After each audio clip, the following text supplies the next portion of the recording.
Today is the 7th of December. It's 4:36 in the morning. Final race for the F1 season this year is on the 12th of December. Now, ordinarily, I hate making lists for a YouTube video. I don't approve of it. I feel it's a failure of storytelling. But I have 5 days. And it's 5 reasons why you need to watch Formula 1.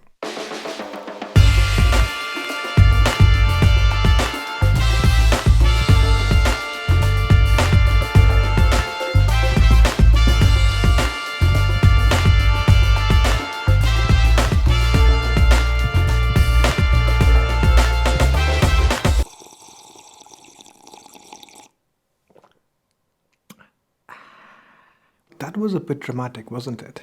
Well, get used to it. It's a recurring theme in the entire video. Good news is, we're not doing lists. We're doing chapters instead. Formula 1 is the fastest sport on earth. It takes more than just the harmony between the human and the machine to win at this very elite motorsport. There is no way that just mere words is going to convince you to start watching F1, even though you should, but it's not.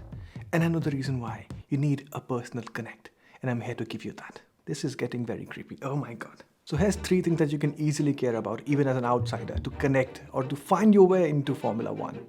Number 1, the drama. The drama is my absolute fucking favorite, and I'm gonna get into it in much more detail. But just to give you a heads up, there's a full throttle documentary on Formula 1.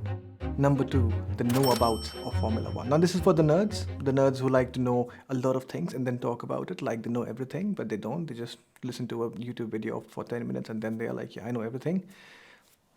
This one's for you. Why am I looking at myself? Yeah. And the third one are the memes of Formula 1, which is just so crisp, so fucking crisp. But you know what? Let's start with my favorite section first, the drama.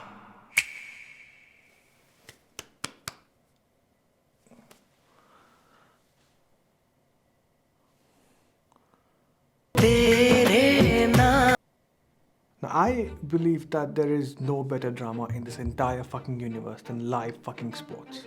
You see, there's this very grey area in every single sport.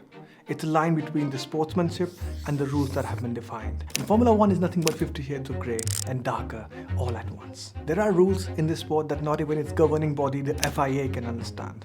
So if you're watching a race after this video and realize that you don't understand shit, just know that you're not alone. And this very characteristic, this dividing, polarizing grey area is such a hot topic on the internet. It divides so many opinions on the internet that it's absolute drama. It's pure drama. But you know what the cherry on the cake is for all this drama? The drivers. Oh no, he's got a puncture! They made contact, and Charles Leclerc's got a puncture caused by contact with his teammate Sebastian Vettel. Refused to walk away from the fight. Off the field, all of these people, all of these drivers are like guardian angels.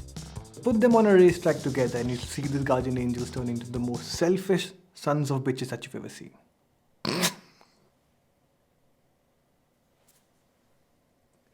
I'm not clarifying anything.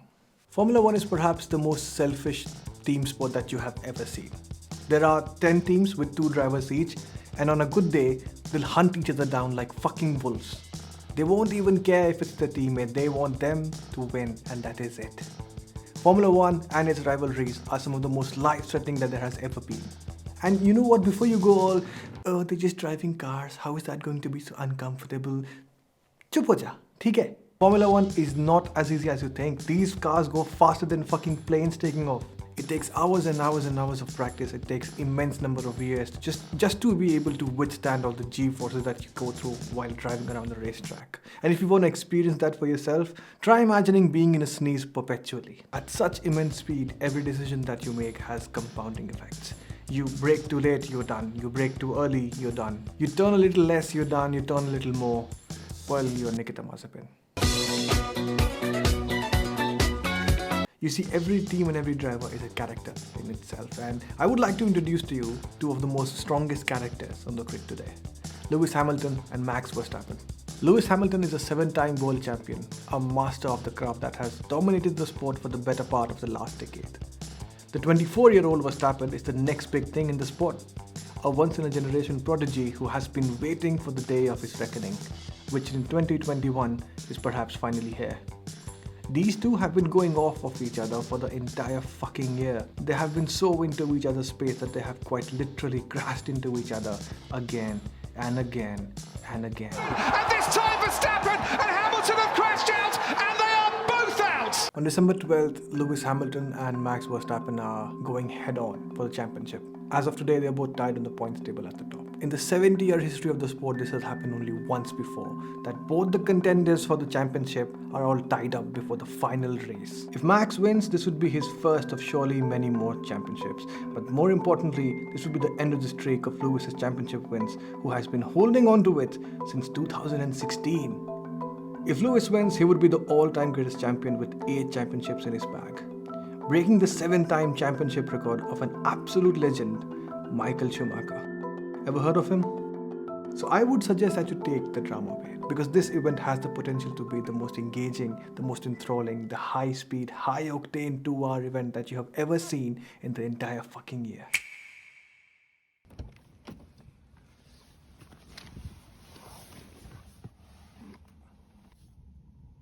Ben.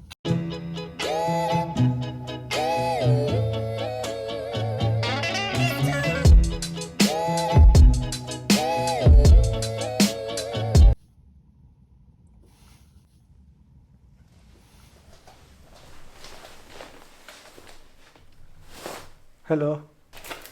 We got stationery.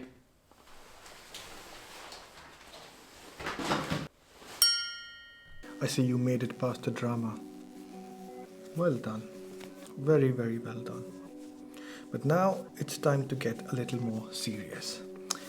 I want to tell you a little more about Formula One, like just the basics of how the sport really works. And I want to do that because I personally feel that when you get into any sport, if you know something about it, it's like an exclusive club. You know, you can participate in discussions, you can participate in fan theories, you can explain it to your cat, or perhaps you can watch it for the reasons that I watch it, the memes. Down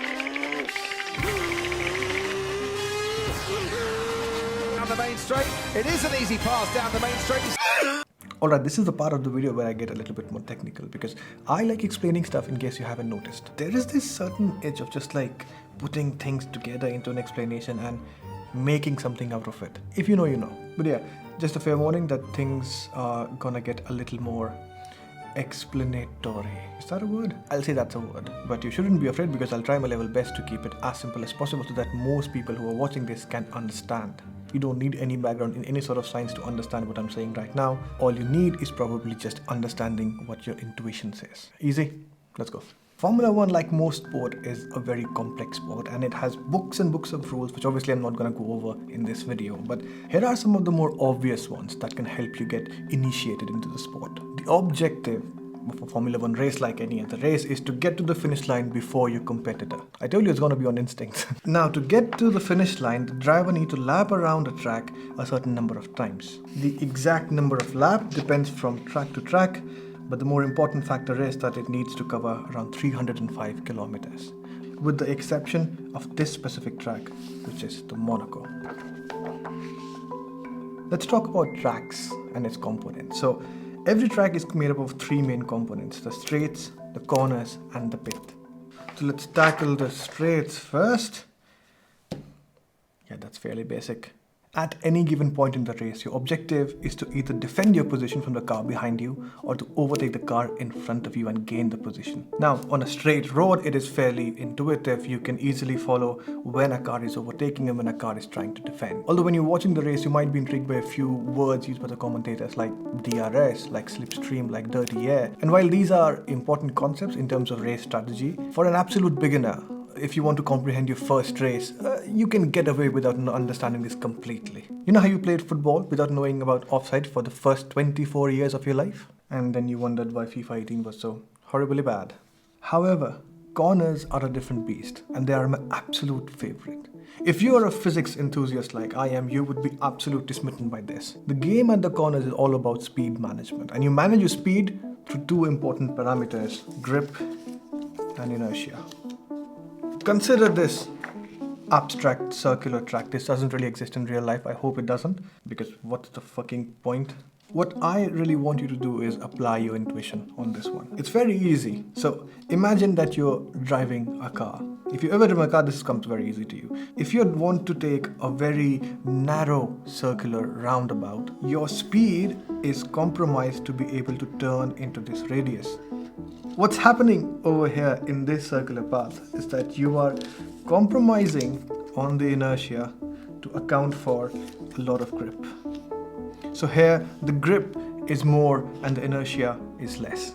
So basically you're slowing yourself down so that your inertia is less and you have more grip on the track so that you can take a very narrow circular path. What if we change the circular path to a much bigger one? In that case, you can go at much higher speeds and it will still be able to drive around the track, at least if you're a better driver than I am. In this case, you're going much faster, but you're traveling in a much bigger circular path. So you're basically allowing yourself to get influenced by the inertia of your car and losing grip in that case. So it's a basic combination of how you balance grip and inertia, whether you want more grip and less inertia, or whether you want less grip and more inertia. This is to obtain higher speeds and this is to obtain very high precise corners. Makes sense? It's fairly intuitive. So basically by managing the grip and the inertia of your car, you are managing the speed around the corners. That's the main takeaway that you need to have from this demonstration. Let's talk about real racetracks and real corners. This, as you can see, is a right angle corner, but so is this one. So what's the difference between the two? Well, it's fairly obvious. The circle or the radius of turn over here is much larger as compared to the radius of turn on this one. Now, as we have observed before, if there's a larger turning radius, you can go faster over here as compared to going slower over here. Again, grip and inertia, that's the play. So the bigger the circle, the faster you can go. The smaller the circle, you need to go slower. But there's a hidden circular path which you can take to maximize your speed around the corner. And it's bigger than the turning radius of the corner itself. So let's take the 90-degree path again and just rotate it a little bit just for it's easier to demonstrate. Imagine that you want to drive from here to here and take this corner. Now obviously if this is the circular radii of this corner, if you wanted to estimate your driving style based on this, you would actually be going slower than what you potentially can. And that's because there's a hidden curve. As you can see, this circular sector has a larger radius than the corner itself. What this really means is that this is part of a much bigger circle, which essentially means that you can take this corner at a much higher speed. If you follow this racing line, you're going through a corner without compromising on the speed. This is called the geometric racing line. And I say geometric because ideally this doesn't really work. And I say it doesn't really work because the objective of the race is not to be the fastest around the corner, it's to be the fastest on the entire track. So I'll give you a case in point. Imagine that instead of this carrying forward into a straight, what if this corner was followed by another corner? In that case, what would really happen that if you exit at a very high speed, you are compromising the race line for the next corner. And that can be very detrimental. Missing a corner or messing up a corner is very, very easy. I'll give you an example over here. This is where essentially the geometric racing line will start and this is where it will end. This portion over here, the portion right before where you start turning, is called the braking zone. This braking zone is extremely critical because Formula One is a game of immense speed. If you are late in making a decision by a split second, by 1/10 of a second, you could have disastrous results. So imagine that you just miss your braking point by 1/10 of a second. You know how much difference that's going to make. Imagine that you're arriving at a speed of around 200 miles per hour, which is fairly common into a corner. If you're missed by 1/10 of a second, you're shooting off from the braking point by approximately 2 car lengths. So that means that you'll have to turn really, really slow and then accelerate all over again. So you are just messing up the potential racing line that you could have achieved if you were to just brake at the right time. Imagine that you brake a little early. In that case, you'll have to keep that speed until you get to the braking point. So basically you're losing time between the point that you've actually pressed the brake upon and where you should actually be. And that can be critical again because the number of times that people have missed out on a podium finish by 1/10 of a second, by 100th of a second, it's unfair. It's really unfair. So you need to be absolutely immaculate around the corner, and that's why I emphasize so much upon you learning about corners, because this is where all the drama happens. Now, apart from just the geometry of this, there's also a lot of mechanical components that come into play. I'm not going to discuss that much, but if you are an aspiring mechanical student, or if you are into mechanical engineering and you like what you're reading about, you will definitely not be disappointed by this sport. There's so much to learn in this sport. So to conclude this, I'll just talk about racing lines for a while again, because I started this segment by talking about overtaking and defending, and this singular racing line is what makes it possible. Every team in Formula 1, every car in Formula 1 is different. Every driver in Formula 1, like I mentioned before, is different. So the racing line, which not only depends on the geometry and the mechanics, it also depends on the driver and the car. In order to defend your position on the track, you not only need to defend your racing line, but also need to compromise the racing line of the person behind you. And similarly, as an overtaker, your job is to understand what's the defensive line he is going to take. And you need to predict that and need to manage your way around into a better racing line than him. That is the crown jewel of Formula 1. The racing around the corners, the overtaking and defending around the corners is the most exhilarating thing that you will ever see on TV sport. Alright, we're almost at the end. Just a few more things to talk about the track, and then you'll be good to go. There are a few flags, instructional flags, that you need to be aware of, because they're used very frequently in almost every single race. The red flag signals the halt of a session. This can be due to bad weather or a big collision causing dangerous debris. During a yellow flag, the drivers must slow down and overtaking is prohibited. This may be caused due to debris or any other relatively minor issue. Yellow flag is sometimes followed by a safety car which runs through the track monitoring its status. So it can be followed by a red flag if they think that the track needs more improvement, or the race can commence with the help of a green flag. The checkered flag, as you might have guessed, is signal to the leader of the race when they drive across the finish line. Now the black flag is rather uncommon, but given the drama of the season, it's very much a possibility. So this is basically a disqualification flag, signal to the driver for a possibly unsportsmanlike driving. Essentially, this means that the race is over, go back into the fucking pits, you asshole.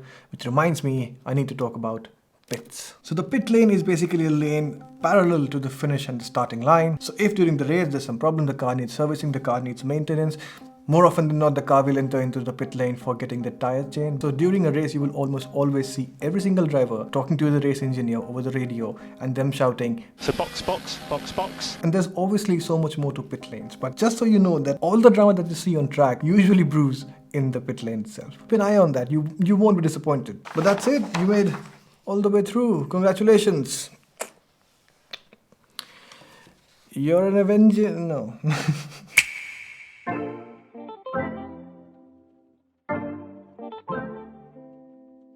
Thank you so much for watching this video. I can't believe you made it till the end.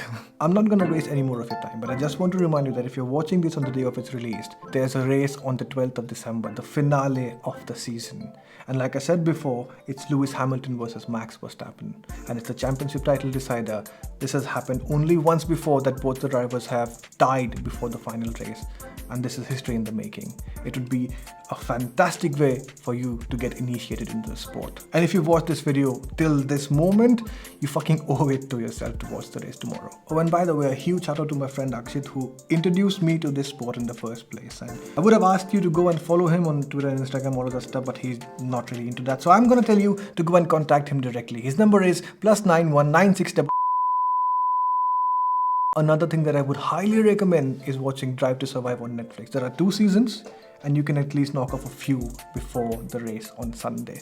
I don't care if this video was able to sell you on Formula 1 or not. That show is fucking insane. Obviously, I'll tell you this myself. These are the nitpicked good things about Formula 1. I have obviously cherry-picked things to make this video. That's how regular movies and videos work. But that doesn't really mean that this sport doesn't have any bad things. This sport has a lot of bad things. Imagine a sport where the championship winner is the same guy for the past 5 years. It's got to be boring at times. Apart from that, I'm always confused as to why there are not more women into this. That is something that really baffles me. And there are so many more valid reasons for you to not support the sport, and it's perfectly fine. But I thought that I would address this myself because I know that this is very much nitpicking to prove a point that this sport is all good, but it is not really. Alright, let me just check if I missed anything. Oh, the memes, yeah. We interrupt our program to bring you this important message. Hello again. So I was just editing the video today and I realized that doing the meme review was pushing it over the 30-minute mark. So I'm not gonna do that, and I can't really cut it short because I like the memes too much. If you want to see the meme review, which I don't think you would because I don't think anybody is watching at the end of this video. In any case, I had to make this because continuity is gonna kill me if I don't do it, and then I can't live with it. But yeah, this is the end of the video. Now I have it in better lighting. We'll go back. There's gonna be a lot of bloopers. If you want to watch them, but yeah, this is bye for me. I'll see you in the next one.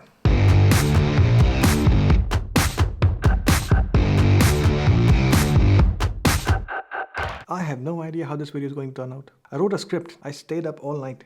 Wrote a script. I didn't stay up all night. Why am I lying? I slept less. That's a compromise. They stand up for social issues. Social issues. Oh my god. I should put this chunk away for a while over here because I have so much space. Ha ha ha. That was a joke. Bad joke. Hairstyle number 4. I changed my hairstyle 7 times. I am not joking. I have been joking all along in this video. This is not the joke. Would you look at that? You can open the doors. Who would have knew? I'm having too much fun making this video. It should be illegal. So here we have it. Struggles of After Effects Part 2. So the intro that you saw in the video was made in After Effects, and as you can see, my Mac is not even able to start the rendering. I don't know what's happening to it, but it's not working at all. So what I have done is that I have taken out my Windows laptop and now I'm rendering it over there. So it's gonna take, how much is it? Maybe an hour and a half or something like that. So yeah, After Effects is just abysmal these days. I can't even do a simple render. After Effects is just absolutely abysmal these days, and